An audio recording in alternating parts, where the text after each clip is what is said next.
Hello friends, welcome to prep IAS. ये lecture modern India का 17th lecture है और आज इस लेक्चर में हम बात करेंगे constitutional, administrative and judicial developments के बारे में। मीन्स संवैधानिक, प्रशासनिक एवं न्यायिक डेवलपमेंट्स जो ब्रिटिश रूल के दौरान हुए थे वो सभी आज हम इस चैप्टर में देखने वाले हैं।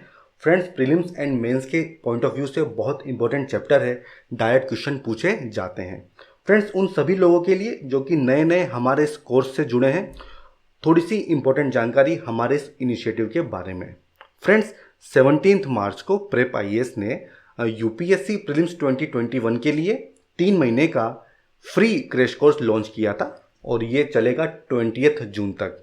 काफ़ी सारी अच्छी चीज़ें हैं, जैसे कि एकदम फ्री है, आपको कोई भी पेमेंट नहीं करना है। साथ ही साथ आईएएस का कंप्लीट सिलेबस यहाँ पे कवर करवाया जाएगा। लास्ट में 5 high quality full length mock test होंगे। ठीक है, स्टैटिक एंड डायनामिक दोनों ही पोर्शन को हम लोग कवर करवा रहे हैं। स्टडी मटेरियल, नोट्स एंड जितने भी हमारे वीडियोस अपलोड होते हैं उनकी पीडीएफ आपको हमारे टेलीग्राम चैनल पे अवेलेबल हो जाएगी। संडे को एक तो डाउट क्लियरिंग सेशन होता है जहाँ पे आप डायरेक्ट फैकल्टी से बात करके अपने डाउट्स को क्लियर कर सकते हो। दूसरी चीज़ होती है सी सेट की क्लासेस लगती हैं। एंड फ्रेंड, जितना मेरा एक्सपीरियंस है, काफ़ी लोगों को इश्यूज होते हैं सी सेट में, तो ये क्लास काफ़ी बेनिफिशियल होगी। एंड फ्रेंड्स, हमारी सबसे बड़ी स्ट्रेंथ है हमारी फैकल्टी, जिसे यूपीएससी टीचिंग का या फिर यूपीएससी एग्जामिनेशन का काफ़ी अच्छा एक्सपीरियंस है, भले ही वो प्रीलिम्स हो, मेंस हो या फिर इंटरव्यू हो। एंड दोस्तों, अगर आपको डिटेल शेड्यूल जानना हो, रजिस्ट्रेशन लिंक देखना हो, हमारे टेलीग्राम चैनल का लिंक देखना हो, तो आप डिस्क्रिप्शन बॉक्स में जाके सारे लिंक वहाँ से देख सकते हैं। एंड फ्रेंड्स, मेरी आपसे रिक्वेस्ट होगी कि हमारे इस फ्री इनिशिएटिव को मैक्सिमम लोगों में फॉरवर्ड कीजिए, शेयर कीजिए, ताकि मैक्सिमम लोग हमारे इस इनिशिएटिव का फ़ायदा ले सकें। अब दोस्तों, हम बढ़ते हैं हमारे आज के टॉपिक की तरफ। फ्रेंड्स, हमने देखा था कि 1600 में ईस्ट इंडिया कंपनी को इस्टेब्लिश किया जाता है और मेन ऑब्जेक्टिव क्या होता है? ट्रेड करना। तो एक तरह की वो ट्रेडिंग बॉडी थी। फिर हमने देखा कि 1757 में हमने देखा था बैटल ऑफ प्लासी होती है। ठीक है, फिर हमने देखा था 1764 में बैटल ऑफ बक्सर होता है। उसके बाद हमने ट्रीटी ऑफ इलाहाबाद देखी। फिर हमने देखा कि 1765 से एक डुअल गवर्नमेंट इस्टेब्लिश हो जाती है। तो 1765 में हम देखते हैं कि ये जो ईस्ट इंडिया कंपनी थी, इसमें ट्रांसफॉर्मेशन होता है, एक ट्रेडिंग बॉडी से ये एक रूलिंग बॉडी बन जाती है। लेकिन दोस्तों, ये जो पीरियड था 1765 से लेके 1772 के बीच का, इसमें कुछ बड़े लेवल पे पॉलिटिकल या फिर गवर्नेंस से संबंधित चेंजेस नहीं होते हैं। क्यों? क्योंकि दोस्तों देखिए, जो सिस्टम चला आ रहा था वही चल रहा था। केवल चेंज ये हुआ था कि अब जो है जो कंपनी के ऑफिशियल्स थे उनका कंट्रोल बढ़ गया था। ठीक है, हमने इस फेज में देखा था कि जो इंडियन ऑफिशियल्स थे उनके पास पावर नहीं थी लेकिन रिस्पॉन्सिबिलिटी थी। हमने ये भी देखा था कि इस फेज में जो कंपनी के लोग थे उनके पास पावर थी बट रिस्पॉन्सिबिलिटी उनके पास नहीं थी। तो ये दोनों चीज़ें हमने देखे थे। तो ये जो पीरियड था 1765 से 1772 के बीच का, इसमें कोई बड़े लेवल पे पॉलिटिकल या फिर गवर्नेंस से संबंधित चेंजेस नहीं होते हैं। लेकिन 1773 से लेके 1947 का जो पीरियड था, इस दौरान हम देखते हैं कि काफ़ी सारे कॉन्स्टिट्यूशनल एंड एडमिनिस्ट्रेटिव चेंजेस होते हैं। एंड दोस्तों, क्यों होते हैं? क्योंकि इतना बड़ा एरिया है, उसको आपको कंट्रोल करना है, उसको गवर्न करना है, उसको एडमिनिस्टर करना है। ठीक है, आपको कमर्शियल नीड्स को फुलफिल करना है, तो ऑब्वियस सी बात है कि रूल्स एंड रेगुलेशंस तो बनाने पड़ेंगे। तो इस दौरान हम देखते हैं कि काफ़ी सारे कॉन्स्टिट्यूशनल एंड एडमिनिस्ट्रेटिव चेंजेस होते हैं। लेकिन इन तमाम चेंजेस में एक चीज़ कॉमन होती है, वो क्या? कि इनका ऑब्जेक्टिव। वो ऑब्जेक्टिव क्या होता है? ब्रिटिश इंपीरियल आइडियोलॉजी को सर्व करना। मीन्स जो ब्रिटिश आइडियोलॉजी है, जैसे कि प्रॉफिट मैक्सिमाइजेशन। ठीक है, कुछ भी हो आपको प्रॉफिट बढ़ाना ही बढ़ाना है। ठीक है, जो ब्रिटिश होल्ड है इंडियन टेरिटरी पे, उसको मेंटेन करना है, साथ ही साथ लॉ एंड ऑर्डर को मेंटेन करना है। तो इन 3 चीज़ों पे काफ़ी विशेष ध्यान दिया गया था। ठीक है फ्रेंड्स, तो ये जितने भी हम कॉन्स्टिट्यूशनल या फिर एडमिनिस्ट्रेटिव चेंजेस देखेंगे तो हम पाएंगे कि उनका ऑब्जेक्टिव क्या है? ब्रिटिश इंपीरियल आइडियोलॉजी को सर्व करना। ठीक है फ्रेंड्स, अब हम आगे बढ़ते हैं। अब फ्रेंड्स, अगर हम बात करें डुअल सिस्टम गवर्नमेंट की, हमने देखा था कि दोनों ही जो साइट्स थी, भले इंडियन साइट्स हो या फिर कंपनी के ऑफिशियल हों, ये सब करप्ट लोग थे। जो कंपनी के ऑफिशियल्स थे वो जमींदार्स को या राजाओं लोगों को ब्राइब्स देते थे, उनको गिफ्ट्स देते थे ताकि मैक्सिमम कंसेशन लिए जा सकें। और अल्टीमेट ऑब्जेक्टिव क्या था कि मैक्सिमम मुनाफा कमाना है। और इससे हुआ क्या कि जो हमारे किसान थे उनका शोषण हो रहा था। तो हम देखते हैं कि जो सर्वेंट्स थे, कंपनी के जो ऑफिशियल्स थे, ये काफ़ी पैसा बना लेते हैं। और कहाँ जाते हैं पैसा बना के? इंग्लैंड में जाते हैं। तो ये तो थी कहानी की पहली डायमेंशन। अब हम चलेंगे ब्रिटेन, जो कि इंडिया से कई हजारों किलोमीटर दूर था। ठीक है, तो अब ब्रिटेन में फ्रेंड्स काफ़ी सारे इश्यूज थे।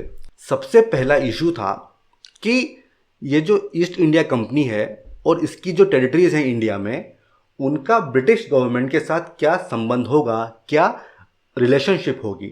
दूसरा इशू था कि ये जो कंपनी के ऑफिसर्स हैं जो कि इंडिया में हैं, इनको किस तरह से कंट्रोल किया जाएगा कंपनी के ऑफिसर्स के द्वारा जो कि ब्रिटेन में बैठे हुए हैं।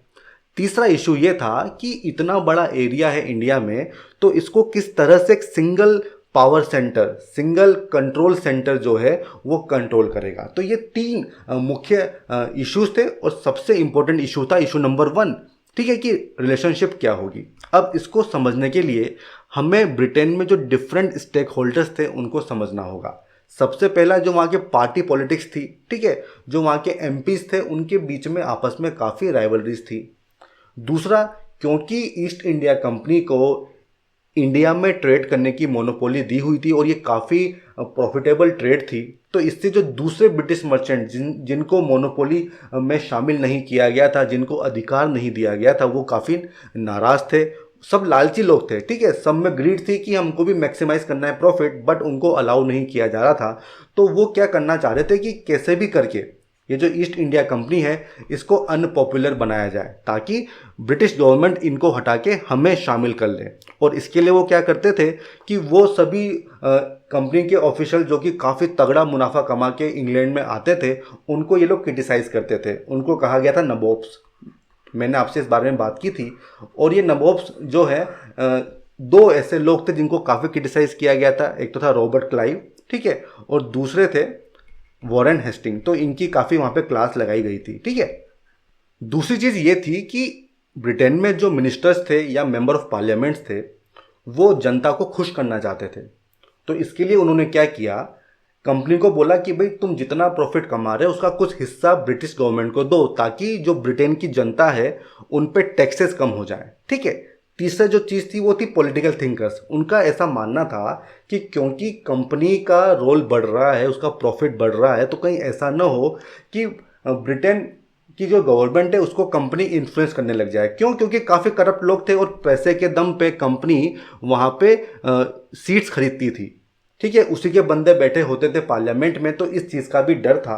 तो इन सब चीज़ों को देखते हुए ये चीज़ तो सुनिश्चित हो गई थी कि जो ये रिलेशनशिप है उसको हमको रीऑर्गेनाइज करना होगा। लेकिन दोस्तों ये तो केवल एक साइड है कहानी की। जो कंपनी थी वो भी काफ़ी पावरफुल थी, उसके भी काफ़ी दोस्त लोग थे जो पार्लियामेंट में बैठे हुए थे। जो किंग जॉर्ज 3 थे वो ईआईसी को सपोर्ट करते थे। तो फिर एक बीच का रास्ता निकाला गया, एक कॉम्प्रोमाइज़ किया गया जिसमें कंपनी के इंटरेस्ट को और साथ ही साथ जो ब्रिटिश सोसाइटी थी उनके इंटरेस्ट को बैलेंस करने की कोशिश की गई थी। अब ये किस तरह से किया गया कि सबसे पहले तो जो कंपनी की जो ट्रेड मोनोपोली है उसको बरकरार रखा गया। उनको ये अधिकार दिया गया कि आप अपने ऑफिशियल्स को अपॉइंट कर सकते हो इंडिया में, ठीक है। तो ये तो हो गई पहली बात। दूसरी बात ये थी कि ब्रिटिश गवर्नमेंट आपकी बेसिक पॉलिसीज को कंट्रोल कर सकती है। और यही चीज़ हम देखेंगे कि डिफरेंट एक्ट्स जो अब पास होते हैं जिनमें इस चीज़ को सुनिश्चित किया जाता है। पहला एक्ट था द रेगुलेटिंग एक्ट ऑफ 1773, बहुत इंपॉर्टेंट है। इस एक्ट में ब्रिटिश गवर्नमेंट ने इस चीज़ को रिकॉग्नाइज किया कि कंपनी केवल एक कमर्शियल बॉडी नहीं है, बल्कि उसका एक एडमिनिस्ट्रेटिव एंड पॉलिटिकल रोल भी है। इस एक्ट के माध्यम से एक सेंट्रलाइज्ड एडमिनिस्ट्रेशन की शुरुआत यहाँ पे होती है। कैसे होती है हम आगे वाली स्लाइड में देखेंगे। इसके अलावा दोस्तों इस एक्ट में यह भी कहा जाता है कि जो कंपनी के डायरेक्टर हैं, मीन्स जो कंपनी के मालिक लोग हैं जो कंपनी को चला रहे हैं, उनको रेवेन्यू, सिविल एंड मिलिट्री से संबंधित जितना भी करस्पॉन्डेंस होगा वो सबमिट करना होगा ब्रिटिश गवर्नमेंट को। तो दोस्तों देखिए, ब्रिटिश गवर्नमेंट का इंट्रोडक्शन होता है इंडियन अफेयर्स में। तो हम कह सकते हैं कि पहली बार जो ब्रिटिश कैबिनेट थी उसको ये अधिकार मिलता है कि वो इंडियन अफेयर्स पे अपना कंट्रोल जो है वो एक्सरसाइज करे, ठीक है। अब दोस्तों ये जो कंपनी के डायरेक्टर्स थे ये टोटल 24 नंबर्स में होते थे जिन्हें 4 साल के लिए चुना जाता था। ये इन्फॉर्मेशन है आपको पता होनी चाहिए। अब दोस्तों अगर हम थोड़ा और डिटेल में इसको देखें तो इसमें गवर्नर ऑफ बंगाल को गवर्नर जनरल ऑफ बंगाल बना दिया गया था, उसकी जो पोजीशन थी उसको बढ़ा दिया गया था। ठीक है फ्रेंड्स, तो ये इंपॉर्टेंट इन्फॉर्मेशन है। और इस गवर्नर जनरल को असिस्ट करने के लिए 4 लोगों की एग्जीक्यूटिव काउंसिल बनाई जाती थी, मतलब टोटल 5 लोग इसमें होंगे 1+4, और ये काउंसिल मेजोरिटी रूल के माध्यम से काम करेगी। ठीक है, इसके अलावा पिछली स्लाइड में हमने बात की थी सेंट्रलाइजेशन की। देखिए वो किस तरह से होता है। जो बॉम्बे और मद्रास के गवर्नर्स थे उनको वॉर एंड पीस के मैटर में सबऑर्डिनेट बना दिया था। किसके सामने? गवर्नर जनरल ऑफ बंगाल, मतलब उसका रोल बढ़ गया था बंगाल के गवर्नर जनरल का। तो इसीलिए हम कहते हैं कि जो सेंट्रलाइजेशन वाला एलिमेंट था वो इंट्रोड्यूस होता है। साथ ही साथ एक सुप्रीम कोर्ट बनाने की बात होती है कलकत्ता में, जिसमें टोटल 4 जज होंगे, एक चीफ जस्टिस होगा और 3 उसमें जज होंगे। तो ये इन्फॉर्मेशन हमें याद रखनी होगी, इस पर डायरेक्ट सवाल पूछे जाते हैं। अगर हम बात करें गवर्नर जनरल की काउंसिल की तो उसमें 5 बंदे थे, एक तो खुद गवर्नर जनरल और साथ ही साथ 4 एडिशनल मेंबर थे। ठीक है, तो इसको मेजोरिटी रूल के माध्यम से काम करना था। अब दोस्तों देखिए यहाँ पे गवर्नर जनरल को कास्टिंग वोट मिला हुआ था। फ्रेंड्स आप मुझे कमेंट सेक्शन में बताइए कि कास्टिंग वोट क्या होता है। आपने पॉलिटी में इसको पढ़ा होगा। और कोरम क्या था? 3 मेंबर्स का कोरम था। तो आप मुझे ये भी बताइए कि कोरम क्या होता है। आपने पॉलिटी में इसको पढ़ा होगा। फ्रेंड्स देखिए यहाँ पे क्योंकि 4+1 5 मेंबर हैं, तो समस्या ये थी कि अगर इन 4 में से 3 लोग एक तरफ हो जाते तो जो गवर्नर जनरल था उसका डिसीजन नहीं माना जाता। तो इसीलिए कहते हैं कि ये जो एक्ट था इसमें काफ़ी सारे डिफेक्ट थे, क्योंकि जो गवर्नर जनरल था वो काउंसिल के ऊपर डिपेंडेंट हो गया था। तो इसलिए इसमें काफ़ी चेंजेस होते हैं। और फिर हम देखते हैं कि 1784 में पिट्स इंडिया एक्ट को लाया जाता है। जो रेगुलेटिंग एक्ट था 73 का, उसके डिफेक्ट्स को दूर करने के लिए पिट्स इंडिया एक्ट को लाया जाता है। और इसमें कंपनी को स्टेट का एक सबऑर्डिनेट डिपार्टमेंट बना दिया जाता है। मींस अब सुप्रीम कंट्रोल हो गया है किसका? ब्रिटिश गवर्नमेंट का। जो कंपनी की टेरिटरीज थी उनको कहा गया था ब्रिटिश पोसेशन। तो ये सवाल पूछा जा सकता है कि किस एक्ट में ऐसा हुआ था। अब फ्रेंड देखिए सुप्रीम कंट्रोल किस तरह से स्टेब्लिश होता है। जो कंपनी थी उसके 2 फंक्शन थे, एक तो कमर्शियल फंक्शन था, ठीक है, और दूसरा फंक्शन था पॉलिटिकल फंक्शन। ठीक है, तो कमर्शियल फंक्शन की जिम्मेदारी दी थी, जो डायरेक्टर्स थे उनको जिम्मेदारी दी थी। बट जो पॉलिटिकल फंक्शंस थे जैसे कि सिविल, मिलिट्री, रेवेन्यू अफेयर्स जो हो गए, इनकी जिम्मेदारी दी गई थी बोर्ड ऑफ कंट्रोल को। और ये जो बोर्ड ऑफ कंट्रोल था इसमें 6 मेंबर होते थे, जिसमें से 2 कैबिनेट मेंबर होंगे, ठीक है, कैबिनेट मिनिस्टर होंगे, और 4 प्रीवी काउंसिल के मेंबर होंगे। ये प्रीवी काउंसिल क्या होती है? जो क्राउन की एडवाइजरी काउंसिल होती थी उसको प्रीवी काउंसिल कहा जाता था। तो दोस्तों इस तरह से एक डबल गवर्नमेंट की शुरुआत यहाँ पे होती है। ठीक है फ्रेंड्स, तो ये एक इंपॉर्टेंट इंफॉर्मेशन है। और साथ ही साथ जो गवर्नर जनरल की काउंसिल थी उसमें एक बंदा कम कर दिया जाता है, उसमें 3 बंदे होते हैं। और अब मद्रास और बॉम्बे को और ज़्यादा सबऑर्डिनेट कर दिया जाता है गवर्नर जनरल ऑफ बंगाल के सामने। तो ये काफ़ी इंपॉर्टेंट इंफॉर्मेशन है जिस पर डायरेक्ट सवाल पूछे जाते हैं। फ्रेंड्स अगर हम इसको थोड़ा सा समझें तो 1+3, ठीक है, इस तरह से ये गवर्नर जनरल की एग्जीक्यूटिव काउंसिल यहाँ पे बनती है। एक कौन होगा? गवर्नर जनरल, और 3 एडिशनल मेंबर होंगे।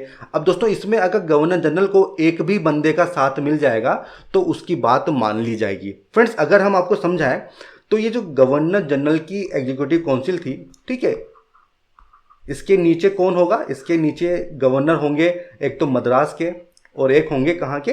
बॉम्बे के। ठीक है, और इसके ऊपर कौन होगा? सबसे पहले तो जो इसका कमर्शियल अफेयर है वो देखेंगे डायरेक्टर्स, ठीक है, और उसके बाद जो पॉलिटिकल अफेयर्स है वो देखेगी बोर्ड ऑफ कंट्रोल। तो इस तरह का ये स्ट्रक्चर था। ठीक है, सारी की सारी पावर जो है वो ब्रिटिश गवर्नमेंट के पास में यहाँ पे आ गई थी, मतलब सुप्रीम कंट्रोल यहाँ पे इस्टेब्लिश हो गया था। अब हम बात करेंगे चार्टर एक्ट ऑफ 1793 की। देखिए इसमें क्या होता है? सबसे पहला कि कंपनी के कमर्शियल प्रिविलेजेस को 20 साल के लिए बढ़ा दिया जाता है। मींस जो उसकी ट्रेडिंग मोनोपोली थी उसको फर्दर 20 साल के लिए यहाँ पे एक्सटेंड कर दिया जाता है। First important point. सेकंड, जो कंपनी के ऑफिशियल्स थे, ठीक है, वो अब जो है ट्रेड भी कर सकते हैं इंडिया में, प्राइवेट ट्रेड कर सकते हैं। साथ ही साथ कंपनी जो है वो लाइसेंस जो है वो प्रोवाइड कर सकती है। तो ये एडिशनल एक इंपॉर्टेंट चीज़ थी जो इस एक्ट में डिसाइड होती है। साथ ही साथ जो होम गवर्नमेंट के मेंबर्स थे, ठीक है, उनको सैलरी कहाँ से मिलेगी? इंडियन रेवेन्यू से सैलरी मिलेगी दोस्तों। तो ये सबसे बड़ी चीज़ थी जो इस एक्ट में हुई थी, और इस चीज़ को फिर हम देखेंगे आगे 1919 तक यही सिस्टम चलता है। उसके बाद में फिर ब्रिटिश रेवेन्यू से उनको सैलरी दी जाती है। तो इस पर काफ़ी सवाल बनते हैं कि किस एक्ट में ये कहा गया था कि होम गवर्नमेंट के मेंबर्स को सैलरी इंडियन रेवेन्यू से दी जाएगी। तो दोस्तों ये तो हो गया 1793 का चार्टर एक्ट। अब हम बात करेंगे 1813 के चार्टर एक्ट की। दोस्तों देखिए, इस समय क्योंकि नेपोलियन काफ़ी पिक्चर में था, उसकी कॉन्टिनेंटल सिस्टम उसने लगाने की बात कही थी। फ्रेंड्स, आप मुझे कमेंट सेक्शन में बताइए कि कॉन्टिनेंटल सिस्टम क्या था, ठीक है। तो इससे बचने के लिए चार्टर एक्ट में काफ़ी प्रोविजन किए गए थे। सबसे पहला, कंपनी की जो इंडिया में ट्रेड करने की मोनोपोली थी उसको ख़त्म कर दिया गया था। बट दोस्तों देखिए, इसको पूरी तरह से ख़त्म नहीं किया गया था, क्योंकि कंपनी को चाइना में ट्रेड करने की परमिशन दी हुई थी। साथ ही साथ जो टी में जो ट्रेडिंग होती थी उसका अधिकार कंपनी के पास था। तो अगर सवाल पूछा जाए कि 1813 के एक्ट में कंपनी की मोनोपोली को ख़त्म कर दिया था, तो आंसर होगा नहीं, ठीक है। फर्दर जो पोसेशन था उसको 20 साल के लिए बढ़ा दिया था दोस्तों, ठीक है। तो ये भी एक इंपॉर्टेंट इंफॉर्मेशन है जिस पे सवाल पूछे जाते हैं। इसके बाद दोस्तों 1 लाख रुपए सालाना एजुकेशन पे खर्च होगा। ये एक इंपॉर्टेंट प्रोविजन था जो कि इस एक्ट में पास किया गया था, ठीक है। 1 लाख रुपए सालाना कंपनी को खर्च करना होगा, किस पे? एजुकेशन को लेके। साथ ही साथ जो क्रिश्चियन मिशनरीज थे उनको परमिशन मिली थी कि वो भारत में आ सकते हैं और अपने रिलीजन को प्रीच कर सकते हैं, ठीक है फ्रेंड्स। तो ये दोनों इंफॉर्मेशन काफ़ी ज़रूरी है, इन पे डायरेक्ट सवाल बनते हैं। फ्रेंड्स, अब हम बात करेंगे द चार्टर एक्ट ऑफ 1833 की। इसमें क्या हुआ था? फर्दर 20 साल के लिए रूल को एक्सटेंड कर दिया था। साथ ही साथ जो कंपनी की जो बची कुची मोनोपोली थी, चाइना के साथ ट्रेड की और टी में ट्रेड की, उसको भी यहाँ पे ख़त्म कर दिया था। तो अगर सवाल बनता है कि किस एक्ट में कंपनी की मोनोपोली को संपूर्ण रूप से कंप्लीटली ख़त्म किया था, तो आंसर होगा 1833 का चार्टर एक्ट। इसके अलावा यूरोपियन इमिग्रेशन मीन्स यूरोपियन लोग जो भारत में आते हैं उन पे रेस्ट्रिक्शन को ख़त्म कर दिया गया था। साथ ही साथ वो अब आके प्रॉपर्टी को भी एक्वायर कर सकते हैं। एंड दोस्तों यहाँ पे देखिए, गवर्नमेंट को सेंट्रलाइज करने की बात कही गई थी। अब जो गवर्नर जनरल ऑफ बंगाल थे उनको कहा गया था गवर्नर जनरल ऑफ इंडिया। और कौन पहले गवर्नर जनरल थे? वो थे लॉर्ड विलियम बेंटिक, जो कि पहले गवर्नर जनरल ऑफ इंडिया बनते हैं। ये एक सेंट्रलाइजेशन ऑफ गवर्नमेंट था, क्योंकि जितने भी सिविल मिलिट्री अफेयर्स होंगे कंपनी के, उनकी संपूर्ण power governor general of India के पास में डाल दी गई थी। जो बंगाल, मद्रास, बॉम्बे और जो दूसरी टेरिटरीज थी वो सब अब गवर्नर जनरल के कंट्रोल में थी। इसके अलावा दोस्तों एग्जीक्यूटिव काउंसिल में एक लॉ मेंबर को ऐड किया गया था। बहुत इंपॉर्टेंट इंफॉर्मेशन है, और पर्पस किया था क्योंकि इंडियन लॉज को कोडिफाई करना था, उनको कंसोलिडेट करना था। इससे पहले जो लॉज थे वो कौन से चलते थे? हिंदुओं में तो जो शास्त्र थे उनके हिसाब से लॉ बनाए जाते थे, ठीक है। और जो मुस्लिम की बात है वहाँ पे शरीयत लॉ चलता था। तो इसलिए एक लॉ मेंबर को ऐड किया गया था ताकि इंडियन लॉज को कोडिफाई किया जा सके, उनको कंसोलिडेट किया जा सके। इसके अलावा इस एक्ट में स्लेवरी को अबोलिश करने की भी बात थी। इसके अलावा इस एक्ट में 2 इंपॉर्टेंट चीज़ें और भी थी। सबसे पहला, सिविल सर्वेंट के सिलेक्शन के लिए एक ओपन कंपटीशन की शुरुआत करने की बात यहाँ पे होती है। केवल उसका अटेम्प्ट होता है, हालांकि सक्सेसफुल नहीं होते हैं, क्योंकि जो डायरेक्टर्स थे वो मना कर देते हैं। दोस्तों जैसे अभी यूपीएससी का एग्जाम होता है, तो उसी तरह का एक ओपन कंपटीशन स्टार्ट करने की बात वहाँ पे होती है, हालांकि उसको सफलता नहीं मिलती है। साथ ही साथ ये भी बात कही जाती है कि रिलीजन, कलर, बर्थ और डिसेंट के बेसिस पे किसी भी इंडियन सिटीजन को एम्प्लॉयमेंट डिनाई नहीं किया जाएगा, ठीक है फ्रेंड्स। तो ये इंपॉर्टेंट इन्फॉर्मेशन, इस पे सवाल पूछे जाते हैं। अगर हम गवर्नर जनरल की एग्जीक्यूटिव काउंसिल की बात करें तो 1+4 मेंबर उसमें थे। जो चौथा मेंबर था वो कौन था दोस्तों? वो था लॉ मेंबर, लेकिन इसकी पावर लिमिटेड थी, इसको वोट देने का अधिकार यहाँ पे नहीं था, ठीक है। अब हम बात करेंगे 1853 के चार्टर एक्ट की। दोस्तों काफ़ी इंपॉर्टेंट एक्ट है। सबसे इंपॉर्टेंट जो पहली चीज़ थी वो ये थी कि सीओडी जो डायरेक्टर्स थे उनके नंबर्स को कम किया गया था। पहले 24 हुआ करते थे, अब कितने होंगे? 18 होंगे, ठीक है। इसके अलावा सिविल सर्वेंट के सिलेक्शन के लिए एक ओपन कंपटीशन एग्जाम होगा, तो ये इस एक्ट में मेंशन किया गया था, ठीक है। इससे पहले वाला जो एक्ट था 33 वाला, उसमें क्या था? अटेम्प्ट किया गया था, लेकिन इंट्रोड्यूस हुआ था इस एक्ट में। तो ये बहुत इंपॉर्टेंट है। सेकेंड चीज़ है कि जो लो मेंबर था उसको फुल मेंबर बना दिया गया था, मतलब अब उसको वोट देने का अधिकार भी मिलेगा।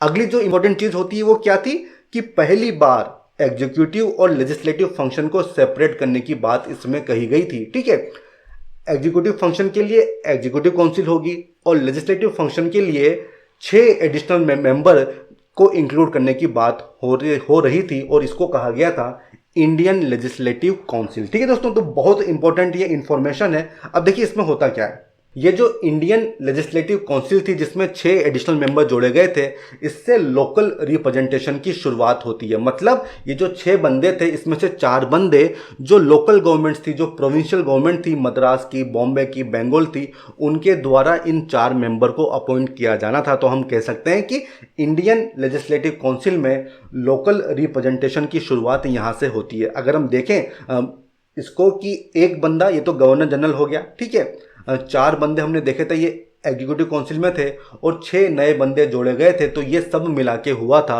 गवर्नर जनरल की लेजिस्लेटिव काउंसिल। बहुत इंपॉर्टेंट है, डायरेक्ट सवाल पूछे जाते हैं। अब दोस्तों इसके बाद हमने देखा था कि 1857 में रिवोल्ट होती है और ये रिवोल्ट दोबारा न हो तो काफ़ी सारे कदम उठाए जाते हैं ब्रिटिश गवर्नमेंट के द्वारा, और सबसे पहला कदम था the act for better government of India 1858। इसमें कंपनी के रूल को खत्म कर दिया जाता है। ठीक है, तो अब इंडिया को कौन गवर्न करेगा? क्राउन, जो ब्रिटिश क्राउन था वो गवर्न करेगा, और किसके माध्यम से? सेक्रेटरी ऑफ स्टेट और उसकी 15 मेंबर की काउंसिल। ठीक है फ्रेंड्स, तो ये बहुत इंपॉर्टेंट है। एक नया एक ऑफिसर अपॉइंट किया गया था, सेक्रेटरी ऑफ स्टेट, भारत सचिव, ठीक है, और उसकी 15 मेंबर की काउंसिल होगी। अब ये इंडिया को गवर्न करेगी। ये जो सेक्रेटरी ऑफ स्टेट होगा ये ब्रिटिश कैबिनेट का मेंबर होगा, ठीक है, और इसका डिसीजन यहाँ पे फाइनल होगा।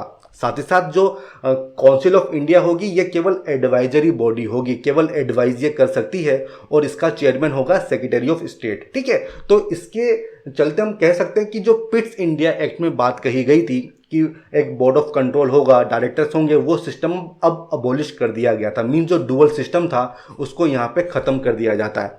जो गवर्नर जनरल था अब उसकी प्रेस्टीज बढ़ा दी जाती है, उसको नया नाम मिलता है वॉइसरॉय, मीन्स क्राउन का डायरेक्ट रिप्रेजेंटेटिव। तो ये काफ़ी इंपॉर्टेंट इंफॉर्मेशन है जिस पर डायरेक्ट सवाल बनते हैं। अब हम बात करेंगे इंडियन काउंसिल एक्ट ऑफ 1861 की। इसकी सबसे खास बात क्या थी कि इसमें पोर्टफोलियो सिस्टम को इंट्रोड्यूस किया था। मतलब एक बंदा होगा उसके पास हेल्थ डिपार्टमेंट होगा, एक बंदा होगा उसके पास डिफेंस का डिपार्टमेंट होगा। मतलब हम कह सकते हैं कि कैबिनेट गवर्नमेंट की फाउंडेशन इस एक्ट के माध्यम से भारत में रखी गई थी। ठीक है, तो ये तो थी पहली इंपॉर्टेंट चीज। दूसरी चीज क्या थी? फाउंडेशन ऑफ लेजिस्लेटिव डिवोल्यूशन या फिर डिसेंट्रलाइजेशन। मतलब जो बॉम्बे और मद्रास की गवर्नमेंट थी उनको लेजिस्लेटिव पावर दी गई थी। इससे पहले हर चीज सेंट्रलाइज थी, बट यहाँ पे हम देखते हैं कि जो बॉम्बे और मद्रास की गवर्नमेंट्स थी उनको लेजिस्लेटिव पावर दी जाती है। मतलब लेजिस्लेटिव डिवोल्यूशन यहाँ पे देखने को मिलता है। साथ ही साथ दोस्तों इमरजेंसी के टाइम पे जो वॉइसरॉय हैं वो ऑर्डिनेंसेस इशू कर सकते हैं, ये पावर उनको दी गई थी। ठीक है फ्रेंड्स, अब फ्रेंड्स इसमें जो लेजिस्लेटिव काउंसिल थी उसको एक्सपेंड भी किया गया था और पहली बार 3 इंडियंस को नॉमिनेट किया था। ये 3 इंडियंस कौन थे? Raja of Banaras, Maharaja of Patiala and sir Dinkar Rao. ये तीनों ही एलिट क्लास के लोग थे। फ्रेंड्स अगर हम इसको डायग्राम के माध्यम से समझें तो जो लेजिस्लेटिव काउंसिल थी उसमें मिनिमम 6 और मैक्सिमम 12 बंदे अब जो हैं वो अपॉइंट किए जाएंगे, वो नॉमिनेट किए जाएंगे। और कौन नॉमिनेट करेगा? Governor general. ठीक है दोस्तों, तो पहली बार 3 इंडियन मेंबर जो हैं इसमें शामिल किए गए थे। लेकिन दोस्तों इतना करने के बाद भी काफ़ी सारे इश्यूज थे, जैसे कि ये जो लेजिस्लेटिव काउंसिल थी इसके पास कोई रियल पावर नहीं थी। ठीक है, फाइनेंशियल मैटर्स में या बजट को कंट्रोल करने के मैटर में कोई भी पावर नहीं थी। एग्जीक्यूटिव एक्शन को ये डिस्कस नहीं कर सकती थी। हर चीज़ में वाइसरॉय का अप्रूवल चाहिए था और उसके ऊपर कौन था? Secretary of state. तो मतलब कोई रियल पावर इसके पास नहीं थी। और वहीं अगर हम बात करें नॉन ऑफिशियल मेंबर्स की, ठीक है, हमने देखा कि 6 से 12 मेंबर अपॉइंट किए जा सकते हैं, तो उसमें भी जो इंडियंस थे वो मेनली एलिट सेक्शन के लोग थे, तो ये काफ़ी सारे इश्यूज थे। अब हम बात करेंगे इंडियन काउंसिल एक्ट ऑफ 1892 की। फ्रेंड्स इससे पहले 1885 में कांग्रेस की स्थापना हो जाती है। ठीक है, और कांग्रेस की डिमांड क्या होती है कि मैक्सिमम इंडियंस को रिप्रेजेंटेशन मिलना चाहिए। तो अब हम देखेंगे कि इस एक्ट में थोड़ी बहुत डिमांड मानी जाती है। जो लेजिस्लेटिव काउंसिल थी उसको एक्सपेंड किया जाता है। ठीक है, एक प्रिंसिपल ऑफ रिप्रेजेंटेशन यहाँ पे इंट्रोड्यूस होता है। इसका मतलब क्या है, जो यूनिवर्सिटीज़ हैं, डिस्ट्रिक्ट बोर्ड्स हैं, म्यूनिसिपैलिटीज़ हैं, जमींदार्स हैं, अब वो प्रोविंशियल काउंसिल में अपने बंदे को रिकमेंड कर सकते हैं। तो ये था प्रिंसिपल ऑफ रिप्रेजेंटेशन। साथ ही साथ यहाँ पे इनडायरेक्ट इलेक्शन का एलिमेंट भी इंट्रोड्यूस किया जाता है। क्यों? क्योंकि ये जो नॉन ऑफिशियल मेंबर्स थे, ठीक है, इनका सिलेक्शन इनडायरेक्ट तरीके से होता था। इसलिए हम कह सकते हैं कि इनडायरेक्ट इलेक्शन का जो एलिमेंट था वो 1892 के एक्ट में इंट्रोड्यूस किया जाता है। दोस्तों, इस पे डायरेक्ट सवाल बनता है कि किस एक्ट में इनडायरेक्ट इलेक्शन का जो सिस्टम था उसको इंट्रोड्यूस किया गया था। इसके अलावा इस एक्ट में जो लेजिस्लेटिव काउंसिल थी उसकी फंक्शन, उसकी पावर को बढ़ाई गई थी। अब वो बजट को भी डिस्कस कर सकते हैं, साथ ही साथ वो जो एग्जीक्यूटिव है उसको भी क्वेश्चन कर सकते हैं। मतलब एक तरह का थोड़ा सा रिस्पॉन्सिबल गवर्नमेंट की शुरुआत हम यहाँ पे कह सकते हैं। फ्रेंड्स, अब हम बात करेंगे कि यहाँ पे स्ट्रक्चर क्या था। एक बंदा, ये तो गवर्नर जनरल होगा, जो उसकी एग्जीक्यूटिव काउंसिल होगी उसमें 6 बंदे होंगे, ठीक है। साथ ही साथ जो लेजिस्लेटिव काउंसिल होगी उसमें मिनिमम 10 और मैक्सिमम 16 बंदे होंगे। मतलब उसको एक्सपेंड कर दिया गया था, 4 बंदे और बढ़ा दिए गए थे यहाँ पे, ठीक है फ्रेंड्स। अब अगला एक्ट आता है इंडियन काउंसिल एक्ट ऑफ 1909, जिसको हम मोरले मिंटो रिफॉर्म्स भी कहते हैं। और इस एक्ट के माध्यम से पहली बार कोशिश की गई थी एक रिप्रेजेंटेटिव, एक पॉपुलर एलिमेंट को इंट्रोड्यूस करने की। पॉपुलर एलिमेंट क्या होता है? मीन्स अब चुनाव होंगे, लोगों को वोट देने का अधिकार मिलेगा। यहाँ पे पहली बार गवर्नर जनरल की एग्जीक्यूटिव काउंसिल में एक इंडियन मेंबर को जगह मिलती है। वो मेंबर कौन होते हैं? सत्येंद्र प्रसाद सिन्हा, जो कि एक लॉ मेंबर होते हैं, ठीक है दोस्तों। इसके अलावा हमने देखा था 1906 में एक मुस्लिम डेलीगेशन जो है मिलता है वाइसरॉय से और डिमांड करता है सेपरेट इलेक्टोरेट की। तो इस एक्ट में हमको देखने को मिलता है सेपरेट इलेक्टोरेट। और दोस्तों, यहाँ पे जो इलेक्शन का सिस्टम था वो काफ़ी इनडायरेक्ट इलेक्शन का सिस्टम यहाँ पे हमको देखने को मिलता है। तो ये सब तमाम वो इन्फॉर्मेशन है जिस पर डायरेक्ट क्वेश्चन पूछे जाते हैं, ठीक है दोस्तों। अब हम बात करेंगे government of India act of 1919, जिसको मॉन्टेगू चेम्सफोर्ड रिफॉर्म्स भी कहा जाता है। दोस्तों देखिए, इसमें क्या चीज़ें इंट्रोड्यूस की थी। सबसे पहला, अगर हम सेंटर की बात करें तो अब वहाँ पे एक बाइकैमरल सिस्टम होगा, मतलब 2 हाउसेज होंगे। एक तो काउंसिल ऑफ स्टेट होगा और दूसरा लेजिस्लेटिव असेंबली होगी, जैसा कि अभी होता है। एक राज्यसभा होगी, एक लोकसभा होगी, ठीक है। और ये भी प्रोविजंस थे कि दोनों ही हाउस में जो मेजोरिटी मेंबर्स होंगे उनका डायरेक्टली इलेक्शन होगा, ठीक है। तो ये इंपॉर्टेंट है। तो सवाल बन सकता है कि किस एक्ट में डायरेक्ट इलेक्शन इंट्रोड्यूस किए थे, तो जवाब होगा 1919 का गवर्नमेंट ऑफ इंडिया एक्ट। अब दोस्तों, यहाँ पे किन लोगों को वोट देने का अधिकार मिला? मतलब फ्रेंचाइज जो थी वो काफ़ी लिमिटेड थी। लोगों को प्रॉपर्टी के बेसिस पे, कितना टैक्स वो पे करते हैं उसके बेसिस पे, कितने वो पढ़े लिखे हैं उसके बेसिस पे लोगों को वोट देने का अधिकार मिला था। इसके अलावा जो सेपरेट इलेक्टोरेट थे उसको फर्दर एक्सटेंड किया गया। इसमें सिख को भी शामिल किया गया, क्रिश्चियंस को भी शामिल किया गया, एंग्लो इंडियंस को भी इसमें शामिल किया जाता है। तो दोस्तों, अगर हम बात करें प्रोविंसेस की, तो प्रोविंसेस में एक नया सिस्टम इंट्रोड्यूस किया था। वो सिस्टम क्या था? डायरची। दोस्तों देखिए, इस वाले एक्ट में, ठीक है, सेंट्रल सब्जेक्ट्स क्या होंगे और प्रोविंशियल सब्जेक्ट्स क्या होंगे, इसको सेपरेट किया गया था, पहली चीज़। अब जो प्रोविंशियल सब्जेक्ट्स थे उनको भी 2 भागों में डिवाइड किया गया। पहला था ट्रांसफर्ड सब्जेक्ट्स और दूसरा था रिजर्व सब्जेक्ट्स, और इस सिस्टम को कहा गया था डायरची। ये जो ट्रांसफर्ड सब्जेक्ट्स होंगे, मतलब कुछ सब्जेक्ट्स ऐसे होंगे जिनको ट्रांसफर कर दिया गया है। ये सब्जेक्ट्स जो हैं ये गवर्न इसको कौन करेगा, कौन इसको एडमिनिस्टर करेगा? गवर्नर, ठीक है। लेकिन मिनिस्टर्स उसको एडवाइस करेंगे, और ये जो मिनिस्टर्स होंगे ये लेजिस्लेटिव काउंसिल के प्रति रिस्पॉन्सिबल होंगे। मतलब एक तरह का रिस्पॉन्सिबिलिटी इसमें शामिल की गई थी केवल उन्हीं मैटर्स पे जो कि ट्रांसफर्ड है। लेकिन जो रिजर्व सब्जेक्ट्स हैं उनमें काउंसिल का कोई भी रोल नहीं था। वहाँ पे गवर्नर और जो उसकी काउंसिल होगी, एग्जीक्यूटिव काउंसिल, वो ही फाइनल डिसीजन लेगी। इस सिस्टम को कहा गया था डायरची। एंड दोस्तों, ये जो प्रोविंशियल लेजिस्लेचर होगी यहाँ पे केवल एक ही हाउस होगा, यहाँ पे 2 हाउस नहीं होंगे, ठीक है। इसके अलावा प्रोविंशियल और सेंट्रल बजट को पहली बार यहाँ पे सेपरेट किया गया था, तो ये भी सवाल पूछा जाता है। इसके अलावा ये भी डिसाइड किया गया था कि जो वॉइसरॉय की एग्जीक्यूटिव काउंसिल होगी उसमें 3 मेंबर इंडियन मेंबर होंगे, तो ये भी इंपॉर्टेंट इंफॉर्मेशन है। साथ ही साथ एक नया ऑफिस बनाया गया था लंदन में, क्या था? High commissioner for India. और इसका काम क्या था कि जो भी यूरोप में इंडियन ट्रेड होगी उसके लिए ये बंदा रिस्पॉन्सिबल होगा। हाई कमिश्नर फॉर इंडिया, और इसका जो कार्यकाल था, टेन्योर था, वो होगा 6 साल का। तो ये सवाल बन सकता है कि ऐसा किस एक्ट में कहा गया था। साथ ही साथ एक पब्लिक सर्विस कमीशन को इस्टेब्लिश किया जाएगा।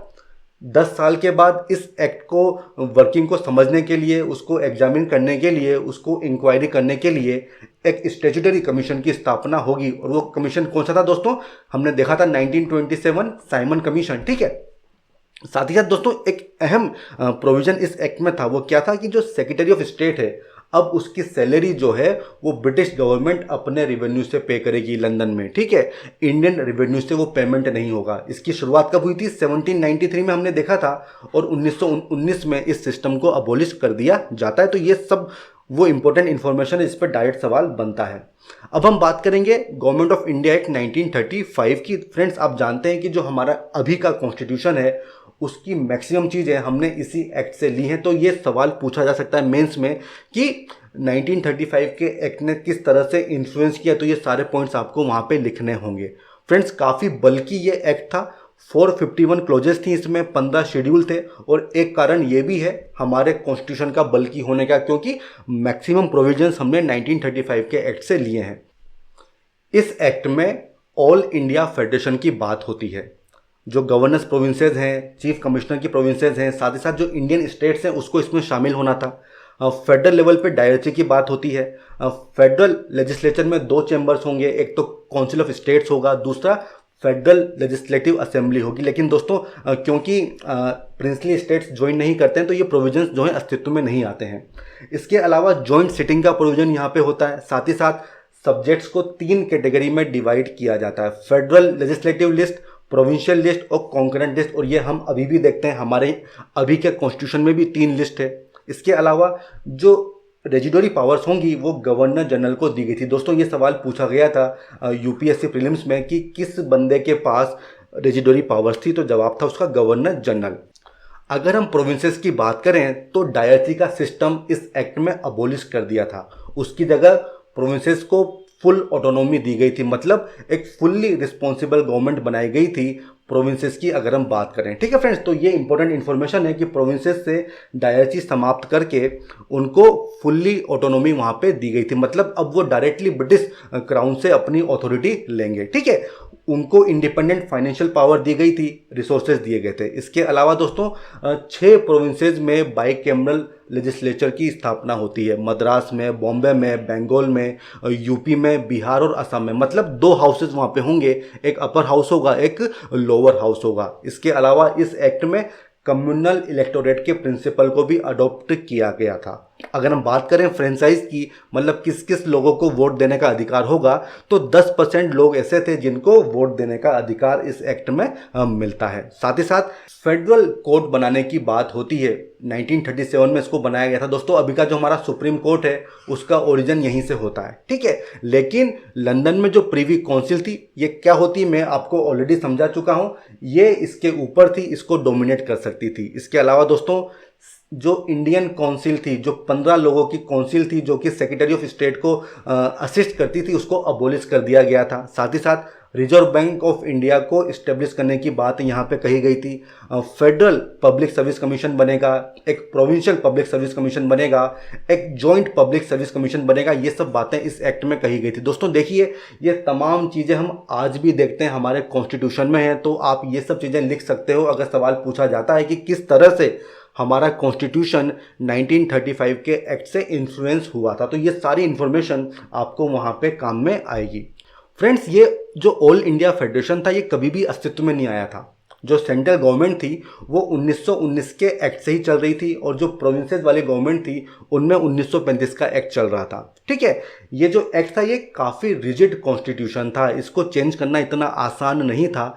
ये सारी पावर जो है ब्रिटिश पार्लियामेंट के पास में थी। ठीक है दोस्तों, तो इसलिए कहते हैं कि ये जो 1935 का जो एक्ट था ये एक रिजिड एक्ट था, इसको अमेंड करना इतना आसान नहीं था। अब हम बात करेंगे 1947 के इंडियन इंडिपेंडेंस एक्ट की। दोस्तों ऑलरेडी इसके बारे में हम बात कर चुके हैं, लेकिन कुछ एडिशनल इन्फॉर्मेशन मैं आपको यहाँ पे दूंगा।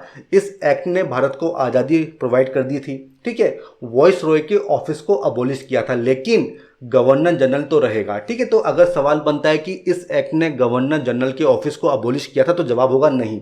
अब वॉइसरॉय नहीं होगा, लेकिन गवर्नर जनरल तो होगा। साथ ही साथ जो सेक्रेटरी ऑफ स्टेट होगा वो भी ऑफिस अब खत्म कर दिया गया था और उसके जो भी फंक्शंस थे वो ट्रांसफर कर दिए थे secretary of state for Commonwealth affairs को। ठीक है, तो ये भी सवाल बन सकता है। साथ ही साथ जो ब्रिटिश मोनार्च था, जो राजा या आपका जो क्वीन थी, उसको भी वीटो करने का अधिकार नहीं होगा। ठीक है, लेकिन जो गवर्नर जनरल होगा उसके पास ये अधिकार होगा।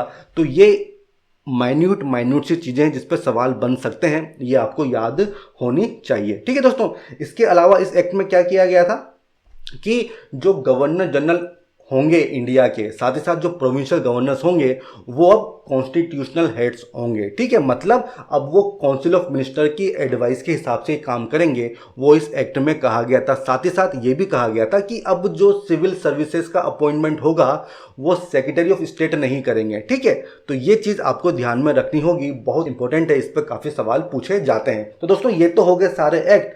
अब हम बात करेंगे सिविल सर्विसेज के बारे में कि किस तरह से उनका इवोल्यूशन होता है। दोस्तों हमने देखा था कि ईस्ट इंडिया कंपनी एक ट्रेडिंग बॉडी बन के आई थी, उसको अपने कमर्शियल अफेयर्स जो हैं वो करने थे भारत में, तो इसके लिए उसने कुछ सर्वेंट्स जो हैं वो एम्प्लॉय किए थे और यही सर्वेंट्स आगे जाके सिविल सर्वेंट्स बनते हैं। ठीक है फ्रेंड्स, और अगर हम देखें कि सिविल सर्विसेज की शुरुआत भारत में ईस्ट इंडिया कंपनी ने ही की थी। अब दोस्तों इसमें कॉर्नवालिस का रोल काफ़ी इंपॉर्टेंट होता है, क्योंकि उसने एक ऑर्गेनाइज्ड सिविल सर्विस की शुरुआत भारत में की थी।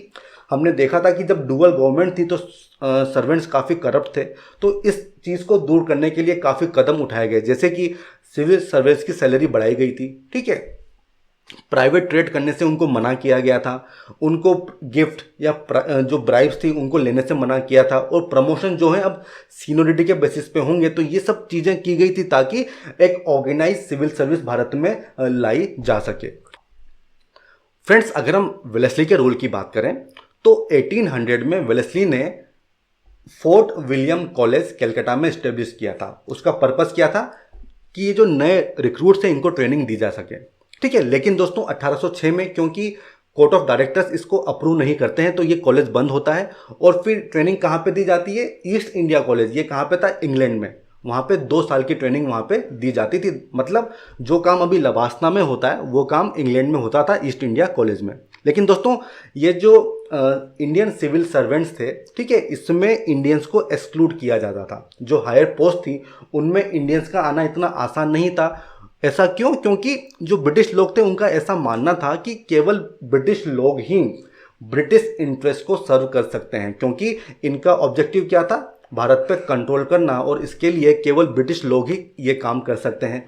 उनका ये भी मानना था कि जो इंडियन लोग हैं वो इनकेपेबल हैं।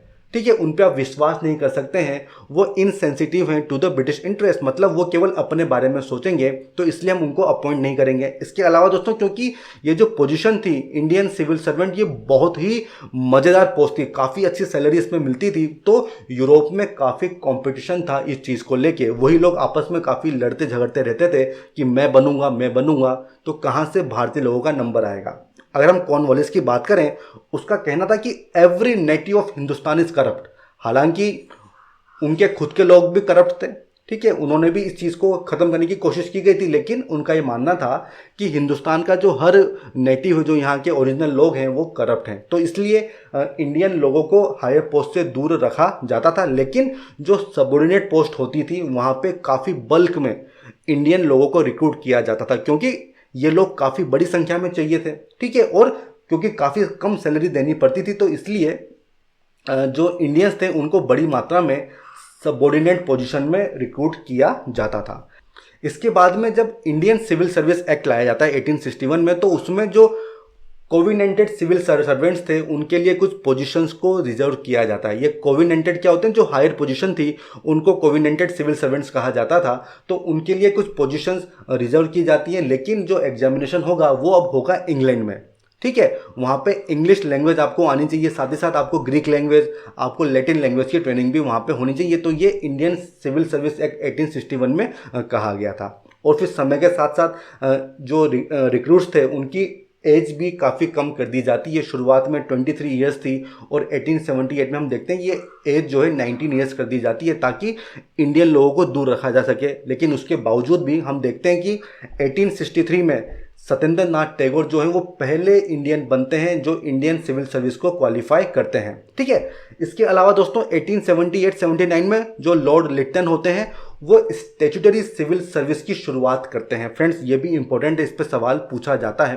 ठीक है, इसको डिटेल में हमें क्वेश्चन में इसको हम डिस्कस करेंगे कि ये जो स्टैट्यूटरी सिविल सर्विस थी इसमें क्या इसके प्रोविजंस थे। फ्रेंड्स, केवल इतना याद कर लीजिए कि 78-79 में लिटन ने स्टैट्यूटरी सिविल सर्विस की शुरुआत भारत में की थी। ठीक है दोस्तों, अब काफ़ी सवाल पूछे जाते हैं कि ये कमेटी का संबंध किससे था। तो दोस्तों अगर हम बात करें सिविल सर्विस की तो दो कमीशन इससे जुड़े हुए थे। सबसे पहला Aitchison commission on public service 1886 में इसको सेटअप किया गया था। ठीक है, दूसरा कमीशन था ली कमीशन। इसने ये रिकमेंड किया था कि आने वाले 15 सालों में यूरोपियन लोगों की संख्या और इंडियन लोगों की संख्या में बराबरी हो जानी चाहिए, 50-50 की पैरिटी हो जानी चाहिए। फ्रेंड्स, अब आता है इवोल्यूशन ऑफ पुलिस सिस्टम। इसमें हमें केवल इतना ही जानना जरूरी है कि जो रेगुलर पुलिस फोर्स थी वो भारत में कॉर्नवालिस ने 1791 में ऑर्गेनाइज की थी। केवल इतना जानना हमारे लिए इंपॉर्टेंट है। फिर बाद में 1860 में पुलिस कमीशन बनाया जाता है जिसके माध्यम से 1861 में इंडियन पुलिस एक्ट आता है और इस पे सवाल पूछे जाते हैं। ठीक है दोस्तों, अब हम बात करेंगे मिलिट्री के बारे में। फ्रेंड्स, 1857 की रिवोल्ट के पहले भारत में दो डिफरेंट तरह की मिलिट्री फोर्सेस हुआ करती थी। दोनों पे कंट्रोल ब्रिटिश का ही था लेकिन दो अलग अलग कैटेगरी थी। पहला था क्वींस आर्मी, ठीक है, जो कि क्वींस के सर्विंग ट्रूप्स होते थे। दूसरी थी कंपनी के ट्रूप जिसमें यूरोपियन भी होते थे और इंडियन नेटिव्स भी यहाँ पे होते थे। तो ये दो तरह की आर्मी यहाँ पे होती थी। अब दोस्तों ये जो इंडियंस थे इनको काफ़ी बड़ी मात्रा में रिक्रूट किया जाता था और मैक्सिमम लोग होते थे यूपी और बिहार से। तीन फंक्शन होते थे मिलिट्री के। सबसे पहला एक तो कॉन्केस्ट करना, नए एरिया को कॉन्कर करना। दूसरा, जो एरिया आपने कैप्चर कर लिए उनको डिफेंड करना। और तीसरा, ये इंटरनल रिवोल्ट्स ना हो इसको सेफगार्ड करना। तो ये तीन इंपॉर्टेंट फंक्शन होते थे मिलिट्री के। मैक्सिमम लोग यूपी बिहार से रिक्रूट किए जाते थे। एंड दोस्तों जो ऑफिसर्स होते थे वो एक्सक्लूसिवली ब्रिटिश होंगे, मतलब इंडियंस लोगों को आर्मी में भी बड़ी पोजीशन पे रिक्रूट नहीं किया जाता था। अब दोस्तों ये जो ब्रिटिश ट्रूप्स होते थे ये काफ़ी एक्सपेंसिव होते थे, ठीक है, इनको ज़्यादा सैलरी देनी पड़ती थी। तो इससे बचने के लिए इंडियन ट्रूप्स को बड़ी मात्रा में रिक्रूट किया जाता था। एंड दोस्तों दूसरी बात, ब्रिटेन में काफ़ी कम पॉपुलेशन थी, तो किस तरह से आप वहाँ से बंदों को यहाँ पे लाओगे, इतने बंदे वहाँ पे थे ही नहीं। अब दोस्तों आपके मन में सवाल आ रहा होगा कि इंडियन लोग क्यों ब्रिटिश आर्मी में शामिल हुए थे। तो दोस्तों देखिए, उस समय भारत में मॉडर्न नेशनलिज्म की कमी थी, ठीक है। तो अगर यूपी का बंदा मराठाओं को हरा रहा है तो उसको फर्क नहीं पड़ता था, ठीक है। दूसरी बात, हमारे यहाँ पे लॉयल्टी की लॉन्ग ट्रेडिशन थी। आपको नमक का कर्ज अदा करना था, जिसका नमक आप खा रहे हो तो उसके प्रति आपकी लॉयल्टी होगी। तो ये चीज़ हमारे यहाँ पे चलती थी। इसके अलावा जो इंडियन सोल्जर्स थे उनको रेगुलर सैलरी पे की जाती थी और जो हमारे इंडियन प्रिंसेस थे, राजा महाराजा थे, वो रेगुलर सैलरी नहीं दे पाते थे। तो ब्रिटिश लोग जो थे वो रेगुलर सैलरी देते थे। तो इन सब चीज़ों के माध्यम से जो इंडियन सोल्जर्स थे वो रिक्रूट होते थे, ठीक है, और ब्रिटिश लोगों के पक्ष में लड़ते थे। अब दोस्तों यहाँ पे एक इंपॉर्टेंट कमेटी है जो जुड़ी हुई है, वो क्या है? Indian Sandhurst committee. इसका संबंध किससे है? मिलिट्री से। तो सवाल पूछा जा सकता है कि जो सैंडहर्स्ट कमेटी थी वो किस लिए अपॉइंट की गई थी? तो जवाब होगा मिलिट्री पर्पस के लिए इस कमेटी को अपॉइंट किया गया था। अब दोस्तों हम बात करेंगे जुडिशरी की, और जुडिशरी में भी दोस्तों हम बात बोलेंगे कि जो ब्रिटिश लोग थे उन्होंने ही भारत में इस नए सिस्टम को, नए जुडिशल सिस्टम को, जिसमें सिविल और क्रिमिनल कोर्ट्स की हायरार्की होगी, ठीक है, उसकी स्थापना ब्रिटिश लोगों ने भारत में की थी। और इसमें सबसे फेमस है कॉर्नवालिस। उन्होंने कॉर्नवालिस कोर्ट जो है वो बनाया था। इसमें क्या चीज़ें थी कि एक तो रेवेन्यू और जस्टिस जो है उसको सेपरेट किया जाएगा। पहले एक ही बंदा ये दोनों काम करता था, इसको अलग अलग कर दिया था। साथ ही साथ जो यूरोपियन लोग होंगे उनको भी जुरिडिक्शन में लाया गया। मतलब अब अगर वो भी कोई गलती करेंगे तो उनको भी सज़ा मिलेगी। तीसरा, जो गवर्नमेंट ऑफिशियल्स होंगे अब उनको भी कोर्ट्स के प्रति जवाबदेही उनकी होगी। वो ऐसा नहीं कि वो कुछ भी काम कर सकें, क्योंकि पहले जो भारत में राजा महाराजा होते थे वो आंसरेबल नहीं होते थे, ठीक है। तो कॉर्नवालिस कोड में इस चीज़ को समाप्त किया गया। साथ ही साथ सोवेनिटी ऑफ लॉ की प्रिंसिपल को इस्टेब्लिश किया गया था, मतलब अब लॉ जो है वो सबसे बड़ा होगा, ठीक है। तो ये चारों चीज़ें बहुत इंपॉर्टेंट है और इसको बोला जाता है कॉर्नवालिस कोड। अगर हम डेवलपमेंट की बात करें तो दोस्तों 1833 में हमने देखा था लॉ कमीशन बनाया जाता है, जिसका काम क्या होता है, कोडिफिकेशन ऑफ इंडियन लॉज। इसके अलावा 1859 में सीपीसी आता है, ठीक है, आईपीसी आता है 1860 में, सीआरपीसी आता है 1861 में। तो वो सब टाइम के साथ बनते जाते हैं। 1860 में ये बात होती है कि भाई जो क्रिमिनल केसेस होंगे उनमें यूरोपियन लोगों को प्रिविलेज दिया जाएगा। और वो प्रिविलेज क्या होगा कि कोई भी इंडियन ओरिजिन का जज उनको ट्राई नहीं कर सकता है, उनको सजा नहीं दे सकता है। 1865 में कलकत्ता, बॉम्बे, मद्रास में हाई कोर्ट्स बनाए जाते हैं और 1935 में दोस्तों हमने देखा था कि फेडरल कोर्ट बनाने की बात होती है। फ्रेंड्स, अब हम बात करेंगे कि जुडिशरी के पॉजिटिव एस्पेक्ट क्या थे जो डेवलप की गई थी।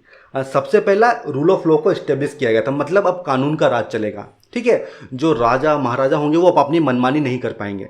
इसके अलावा जो रिलीजियस और पर्सनल लॉज जो पहले चलते थे उनकी जगह कोडिफाइड लॉज होंगे। हमने देखा किस तरह से लॉ कमीशन वगैरह बनाए गए थे। साथ ही साथ जो यूरोपियन सब्जेक्ट्स थे उनको भी कानून के दायरे में लाया गया था, एक्सेप्ट क्रिमिनल केसेस, ठीक है, हमने देखा था। इसके अलावा जो गवर्नमेंट सर्वेंट्स थे अब उनकी भी जवाबदेही होगी कोर्ट्स में, ठीक है। ऐसा नहीं वो अपनी मनमानी करें, जो कानून होगा उसके दायरे में रह के उनको काम करना है। दोस्तों, इसके कुछ नेगेटिव एस्पेक्ट भी थे। वो क्या थे कि एक तो जुडिशल सिस्टम जो था बहुत ज़्यादा कॉम्प्लिकेटेड हो रहा था, बहुत ज़्यादा एक्सपेंसिव था। जो गरीब लोग थे उनको काफ़ी इसका नुकसान हो रहा था, काफ़ी डिले होता था जस्टिस मिलने में, और ये सब चीज़ हम आज भी देखते हैं। इसके अलावा दोस्तों, जो यूरोपियन जजेस थे, ठीक है, वो इंडियन सिस्टम और ट्रेडिशन से उनको इतनी फेमिलियरिटी नहीं थी, तो इसका नुकसान भी देखने को मिलता था। तो दोस्तों, ये सब वो तमाम चीज़ें थी जो हमें इस चैप्टर में देखनी थी। अब हम बात करेंगे कुछ मल्टीपल चॉइस क्वेश्चंस की, ठीक है। सबसे पहला क्वेश्चन है कि फर्स्ट लॉ कमीशन जो इस्टेब्लिश किया गया था उसके बारे में 3 स्टेटमेंट दिए गए हैं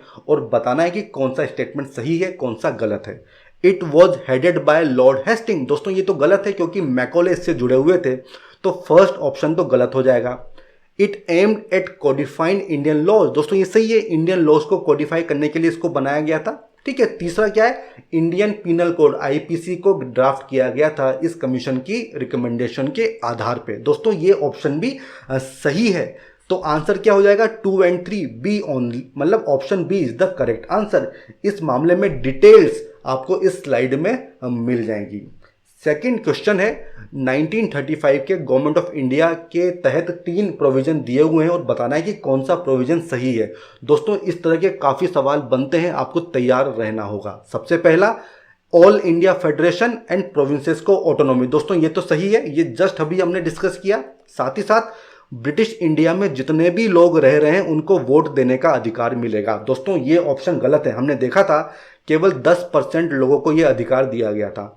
introduction of dyarchy at the central level. दोस्तों, ये ऑप्शन भी सही है, हमने देखा था कि प्रोविंशियल लेवल पे ऑटोनॉमी दी गई थी जबकि सेंट्रल लेवल पे डायरची की बात होती है। तो ये तीसरा ऑप्शन भी सही है, तो इसका सही जवाब क्या हो जाएगा, ऑप्शन ए 1 और 3 ओनली। अब हम बात करेंगे क्वेश्चन नंबर 3 की, जहां पे इंडियन काउंसिल एक्ट ऑफ 1909 के बारे में 3 स्टेटमेंट दिए गए हैं और बताना है कि कौन सा स्टेटमेंट सही है। सबसे पहला, it increased the number of elected members in the provincial legislative councils. दोस्तों, ये बात सही है, ठीक है, ये नंबर बढ़ा दिए गए थे, ठीक है। दूसरा क्या है, सेपरेट इलेक्टोरेट की व्यवस्था की गई थी। दोस्तों, ये भी हमने देखा था, ये ऑप्शन भी सही है। तीसरा, it permitted voting on separate budget items, ठीक है दोस्तों, तो ये भी हमने देखा था। तो ये तीनों ही ऑप्शन सही हैं, ऑप्शन 1, ऑप्शन 2, ऑप्शन 3 तीनों स्टेटमेंट सही हैं। तो सही जवाब क्या हो जाएगा, ऑप्शन डी, ठीक है फ्रेंड्स। अगला क्वेश्चन है क्वेश्चन नंबर 4, जिसमें 1919 गवर्नमेंट ऑफ इंडिया एक्ट के बारे में 3 स्टेटमेंट दिए गए हैं और बताना है कौन सा स्टेटमेंट सही है। पहला, प्रोविंशियल गवर्नमेंट के लेवल पे डायरची को इंट्रोड्यूस किया गया था। दोस्तों, ये तो हमने देखा था, ठीक है, 2 तरह के सब्जेक्ट्स थे, ट्रांसफर्ड और रिजर्व। दूसरा स्टेटमेंट क्या है कि सेंट्रल गवर्नमेंट के लेवल पे बाई कैमरल लेजिस्लेचर होगी। दोस्तों, ये भी सही हमने देखा था, ठीक है, सेंट्रल लेवल पे बाई कैमरल लेजिस्लेचर को इंट्रोड्यूस किया गया था। और तीसरा क्या है, ऑर्डिनेंस इशूइंग पावर जो है वो वायसराय को दी गई थी। दोस्तों ये स्टेटमेंट गलत है, आप मुझे कमेंट सेक्शन में बताओ कि ये ऑर्डिनेंस इशूइंग पावर जो है किस एक्ट में वायसराय को दी थी, हमने डिस्कस किया था। ठीक है, तो सही जवाब इसका क्या हो जाएगा, सी 1 and 2 ओनली। अब क्वेश्चन नंबर 5 में क्या पूछा गया है, चार्टर एक्ट ऑफ 1833 के बारे में सवाल पूछा गया है। पहला, it ended the companies monopoly of trade in T and trade with China. दोस्तों जस्ट अभी हमने ये डिस्कस किया था, ये ऑप्शन, ये स्टेटमेंट सही है। दूसरा क्या है कि the debts of company were taken over by the government of India. दोस्तों ये हमने डिस्कस नहीं किया था, इसको हम थोड़ी देर होल्ड पे डालते हैं। ठीक है, तीसरा स्टेटमेंट क्या है, it provided for recruitment to the civil service through a competitive examination. दोस्तों केवल अटेम्प्ट किया था, ठीक है, प्रोवाइड नहीं किया था, तो ये ऑप्शन गलत हो जाएगा। ऑप्शन 3 इसका आंसर नहीं होगा। ठीक है, तो ये दोनों गलत हो गए। ठीक है दोस्तों, ये जो डेप्ट वाली बात है ये सही है। इस एक्ट में जो गवर्नमेंट ऑफ इंडिया थी उसने कंपनी के सारे डेप्ट्स को टेक ओवर कर लिया था, तो ऑप्शन 2 भी सही होगा। ठीक है, तो आंसर क्या हो जाएगा, बी 1 and 2 ओनली। अब हम बात करेंगे क्वेश्चन नंबर 6 की, जहां पे इंडियन काउंसिल एक्ट ऑफ 1892 के बारे में 3 स्टेटमेंट दिए गए हैं। सबसे पहला स्टेटमेंट क्या है दोस्तों, आप देखिए, the Imperial Legislative Council were given right to discuss and vote for annual budget. दोस्तों अब बताइए, ये स्टेटमेंट तो गलत है, हमने डिस्कस किया था।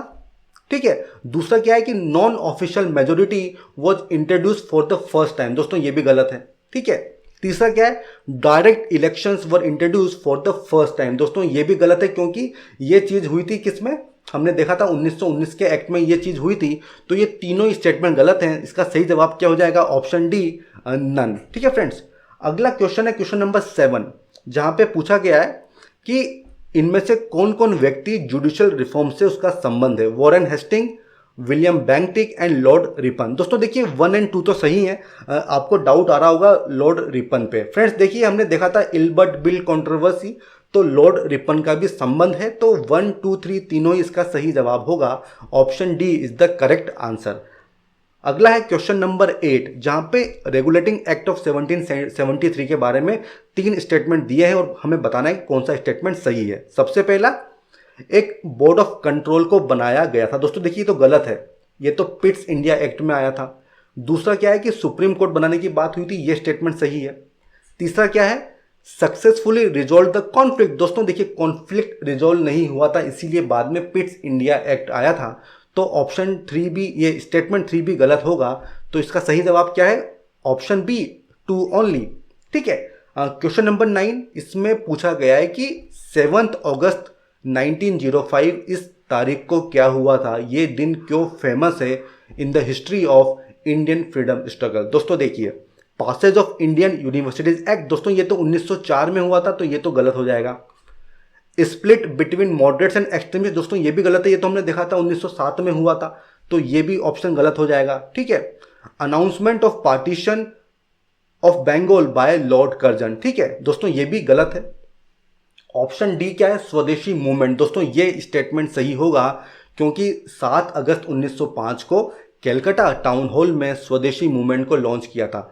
आपको डाउट आ रहा होगा कि पार्टीशन कब अनाउंस किया था दोस्तों, तो इसके लिए आप इस स्लाइड में देख सकते हैं, जुलाई 1905 में बंगाल के पार्टीशन को अनाउंस किया गया था। दोस्तों इस तरह के काफ़ी करीब वाले क्वेश्चन भी कभी कभी पूछ लिए जाते हैं। अब आखिरी क्वेश्चन है क्वेश्चन नंबर 10, जिसमें भगत सिंह से जुड़े 3 सवाल दिए गए हैं, 3 स्टेटमेंट दिए गए हैं और हमें बताना है कि कौन सा स्टेटमेंट सही है। पहला है फाउंडर ऑफ नौजवान भारत सभा, दोस्तों ये ऑप्शन सही है, ठीक है ये स्टेटमेंट सही है। दूसरा, he was associated with the Lahore conspiracy case. Friends हमने डिस्कस किया था, जो सॉन्डर्स का मर्डर हुआ था उसको लाहौर कॉन्स्पिरेसी केस कहा गया था, तो ये भी स्टेटमेंट सही होगा। तीसरा स्टेटमेंट है, he believed that popular broad based movement could lead to a successful revolution. Friends हमने देखा था कि अपने जीवन के आखिरी में वो एक ब्रॉड बेस्ड मास मूवमेंट की बात करते थे कि किस तरह से मासेस को एक मूवमेंट में शामिल किया जाना चाहिए। तो स्टेटमेंट 3 भी सही है। तो इस सवाल का सही जवाब क्या होगा, option C 1, 2 and 3 only. Friends हमारा ये लेक्चर यहाँ पे ख़त्म हो गया है। आई होप आपको ये लेक्चर पसंद आया होगा। अगर आपके कोई सजेशन है तो आप कमेंट सेक्शन में अपने सजेशन हमें दे सकते हैं। हम फिर मिलेंगे एक नए लेक्चर के साथ, नए वीडियो के साथ। तब तक के लिए गुड बाय, थैंक यू।